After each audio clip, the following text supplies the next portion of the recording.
Ne kemi një rregull që në çdo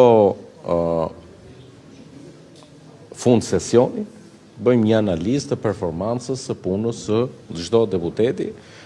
Kryesia e grupit parlamentar i paraqet grupit parlamentar një raport.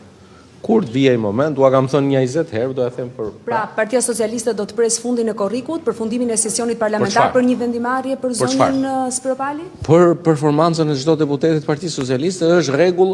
Un kam 21 vjet të grup parlamentar, atëherë bëhet një vlerësim i performancës së cilit, ku padyshim pastaj kërkohet përmirësimi i punës apo çështje të tjera. Janë rregulla të cilat ekzistojnë në çdo grup parlamentar, në çdo parlament evropian. Zoti Balla, kritika që zonja Spropali adreson rrjetet sociale, I ka shprehur në mbledhjet e grupit parlamentar? Jo, nuk i ka fshirë, nuk i ka shprehur.